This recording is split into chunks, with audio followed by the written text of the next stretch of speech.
Nyuma yangu ni lango la kuingilia ndani ya viunga vya Mahakama Kuu ya Tanzania, masjala ndogo ya Dar es Salaam.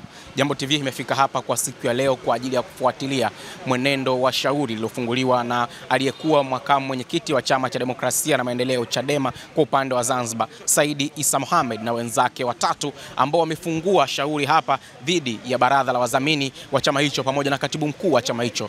Moja kubwa ambayo wanaizungumza katika shauri lao ni kwamba wanasema chama kimekuwa kikiendesha upande mmoja tu wa muungano kwa maana ya Tanzania bara, na kimekuwa kitenga shughuli zake zinazoendeshwa kwa upande wa Zanzibar. Ni kama vile upande wa Zanzibar umenyoshewa kisogo kwa mujibu wa madai yao, na hivyo wamekuja na hoja kadhaa ambazo wanaiomba mahakama iweze kutoa amri. Na moja ya amri kubwa ambayo wanasema ni kwamba chama kisitishe shughuli zote za kisiasa kuendesha mpaka shauri la msingi litakaposikilizwa. Lakini upande wa utetezi, mawakili kwa upande wa utetezi wakiongozwa na mwanasheria mkuu wa Chama cha Demokrasia na Maendeleo Chadema Dr. Lugemeleza Mshala wamefika hapa na wamewasilisha mapingamizi ya kuomba mahakama itupilie mbali shauri hilo. Na moja ya mapingamizi wanaoleta ni kwamba katibu mkuu wa Chadema hakupaswa kuhusishwa katika shauri lenyewe kwa sababu wamiliki wa mali za chama ni baraza la wadhamini kwa mujibu wa katiba na taratibu za kisheria. Pamoja na mambo mengine, hapo mapingamizi kadhaa yamewekwa kwenye shauri la msingi na mapingamizi mengine yamewekwa kwenye shauri kubwa.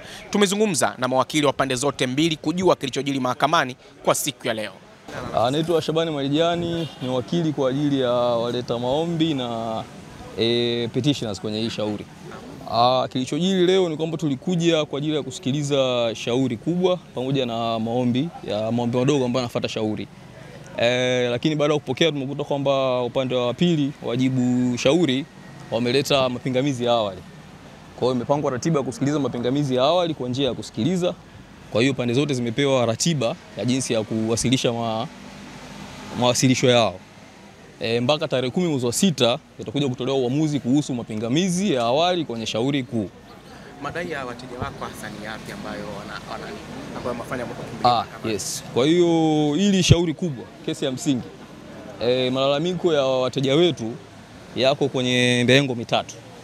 Mrengo wa kwanza wanalalamika kwamba mgawanyo wa mali za chama, fedha na mali in general, hauko sawa na hauzingatii kwamba nchi na chama kinahitaji kuwa na pande mbili, kuna Tanzania Zanzibar na kuna Tanzania mainland. Kwa hiyo ndo dai la msingi la kwanza.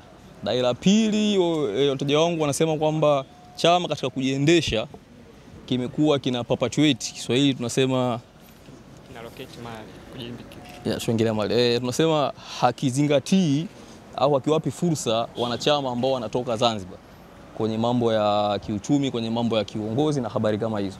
Lakini pia wanasema kwamba kuna swala zima la ubaguzi wa kidini, wa kijinsia pamoja na makazi, kwamba wateja na wanachama ambao wanatoka Zanzibar hawajadiliwi kama wanavyopewa fursa wanachama wa huko.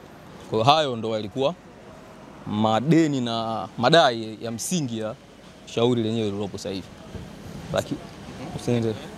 Lakini pamoja na shauri hilo pia tukaleta maombi madogo yakiomba kwamba shauri la kwanza ilikuwa kwamba chama kisitishwe kufanya shughuli za kisiasa kwanza mpaka swala la msingi litakaposikilizwa.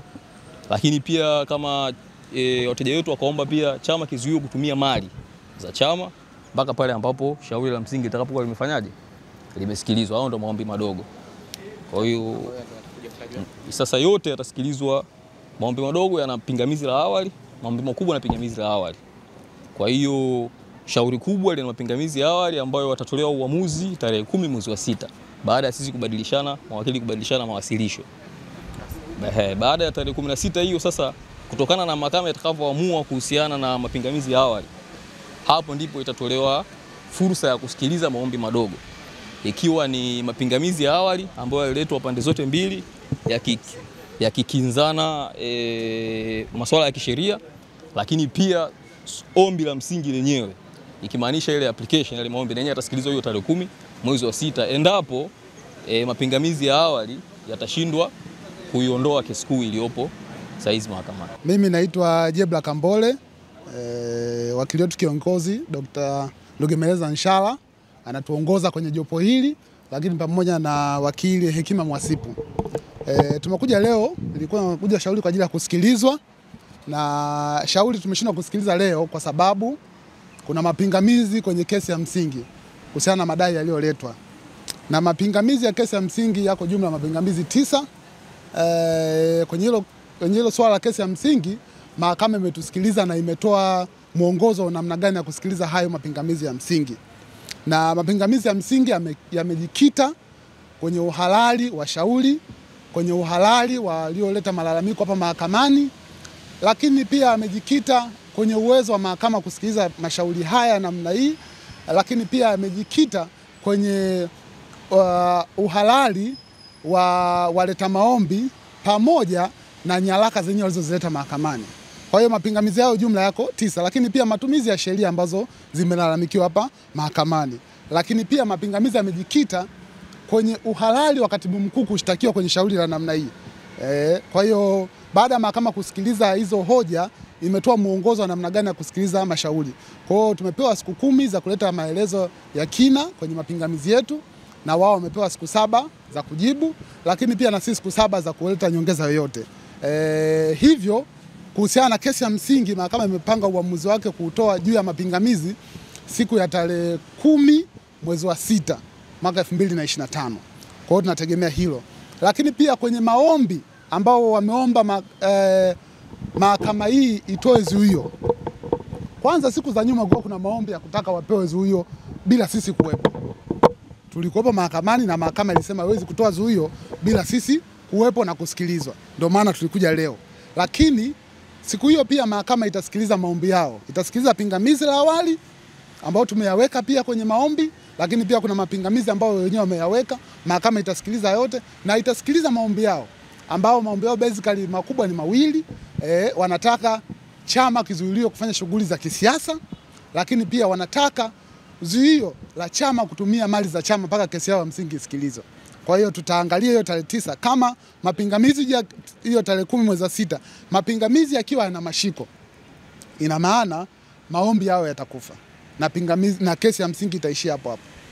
Na sisi tuseme jambo moja, tutoe wito kwa wanachama kwamba siku ya tarehe 10 mwezi wa 6 mwaka 2025 waje mahakamani. Waje mahakamani kwa sababu Chadema ni chama chao, ni cha kwao, sio cha mtu mmoja mmoja. Kwa hiyo waje wasikilize hoja mahakama inasema nini, kwa sababu Chadema ni chama chao, lakini pia wawe na imani kwamba chama kiko mikononi salama. Kwa hiyo sisi kama mawakili tutatumia uwezo wetu wa kitaaluma kuhakikisha kwamba tunakitetea Chama cha Demokrasia na Maendeleo kama wateja, lakini pia kuhakikisha kwamba Chama cha Demokrasia na Maendeleo kinaendelea kufanya shughuli zake za kisiasa.